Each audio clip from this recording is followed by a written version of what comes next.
உங்கள் தந்திவன் தொலைக்காட்சியில் தெனாலிராமன் தினமும் மாலை 6 மணிக்கு காண தவறாதீர்கள். 2024 திருமணம் செய்து கொண்ட டாப் பிரபலங்கள் குறித்த தொகுப்பு உங்கள் பார்வைக்கு. 2024ஆம் ஆண்டு தொடக்கம் முதலே பெரிதும் எதிர்பார்க்கப்பட்ட முகேஷ் அம்பானியின் மகன் ஆனந்த் அம்பானி ராதிகா மெர்ச்சன்ட்டின் திருமணம்தான். ப்ரீ வெட்டிங் கொண்டாட்டத்திலேயே ஆடம்பரம் களை கட்டியது. ஜூலை மாதம் நடந்த திருமணத்திற்கு உலக புகழ்பெற்ற பிரபலங்கள், தொழிலதிபர்கள் குஜராத்தில் திரண்டது அதீத கவனம் பெற்றது. அதே நேரத்தில் சிங்கிளாக சுற்றி வந்த ஏராளமான பிரபலங்கள் இந்த ஆண்டு திருமண பந்தத்தில் இணைந்து இன்ப அதிர்ச்சி கொடுத்திருக்கின்றனர். தமிழ் சினிமாவில் முரட்டு சிங்கிளாக சுற்றி வந்த பிரேம்ஜி ஆகஸ்ட் மாதம் இந்து என்பவரை திருமணம் செய்து கொண்டு தனது சிங்கிள் வாழ்க்கைக்கு டாடா காட்டியது ரசிகர்கள் மற்றும் திரைத்துறையினருக்கு இன்ப அதிர்ச்சியாகவே அமைந்தது. அதேபோல நடிகர் சரத்குமாரின் மகள் வரலட்சுமி நிக்கோலாய் சச்தேவ் என்பவரை தாய்லாந்தில் காதலித்து கரம் பிடித்தார்.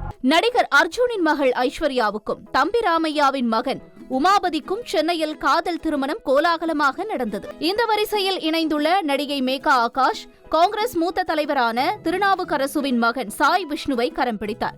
இவர் மேகா ஆகாஷின் நீண்ட நாள் காதலரும் கூட. மேலும் குட் நைட் படம் மூலம் கவனம் ஈர்த்த மீதா ரகுநாத் தனது காதலனான மோனிஷ் என்பவரை காதலித்து கரம் பிடித்த நிலையில் டாடா பட நடிகை அபர்ணா தாஸ் தனது காதலன் தீபக் பரம்போலை கேரளாவில் மணந்தார். சின்னத்திரையில் பிரபலமான நடிகை ரம்யா பாண்டியன் லவ்வல் தவான் என்ற யோகா மாஸ்டரை காதலித்து கரம் பிடித்தார்.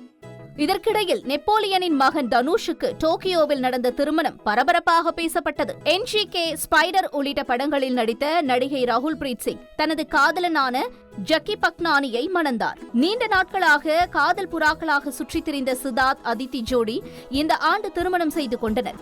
மேலும் தெலுங்கு திரையுலகில் பிரபலமான நடிகர் நாக சைத்தன்யா பொன்னியின் செல்வன் நடிகை ஷோபிதா துலிபாலாவை திருமணம் செய்து கொண்டார். பாவக்கதைகள், ராயன் உள்ளிட்ட படங்களில் நடித்த காளிதாஸ் ஜெயராமன் தனது நீண்ட நாள் காதலியான தாரிணியை கரம் பிடித்தார். பல ஆண்டுகளாக எழுந்த கிசுகிசுகளுக்கு மௌனம் காத்து சிங்கிளாக தன்னை காட்டிக்கொண்ட நடிகை கீர்த்தி சுரேஷ் 15 வருடங்களாக காதலித்து வந்த ஆண்டனி தட்டிலை கோவாவில் இந்து மற்றும் கிறிஸ்தவ முறைப்படி திருமணம் செய்து கொண்டார். உங்கள் தந்திவன் தொலைக்காட்சியில் தெனாலிராமன் தினமும் மாலை 6 மணிக்கு காண தவறாதீர்கள்.